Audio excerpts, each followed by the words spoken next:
तो भाई लोग आप लोग से बता देना चाहता हूँ, पावर स्टार पवन सिंह के पत्नी के साथ खेसारी लाल यादव जी चुनाव प्रचार करते हुए नजर आ रहे हैं। इसी के बारे में बात करने वाले हैं। अगर मेरे चैनल पर नए हैं तो जरूर लाइक सब्सक्राइब कीजिएगा। अब बात करते हैं पावर स्टार पवन सिंह के पत्नी के साथ ज्योति सिंह के साथ खेसारी लाल यादव जी चुनाव प्रचार कर रहे हैं काराकट में। तो भाई लोग पावर स्टार पवन सिंह ने बोला कि वो तो मेरा छोटा भाई है, तो भाई लोग कर सकता है चुनाव प्रचार। उस पर भी बहुत बवाल निकल के आ रहा है।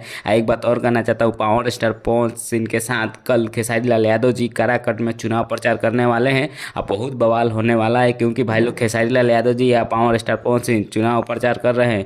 तो समझ जाइए कि जितना तो निश्चित है, ऐसे भी पावर स्टार पवन सिंह ने ज्योति सिंह अकेले काराकट को हिला दिए हैं। इसमें अगर खेसारी लाल यादव जी आ रहे हैं तो कोई बड़ी बात नहीं है। बाकी खेसारी लाल सब तो सिंगर आ ही गए हैं, बाकी खेसारी लाल यादव जी भी आ रहे हैं कि कोई बोलेगा तो नहीं कि पावर स्टार पवन सिंह का चुनाव प्रचार में आया नहीं था।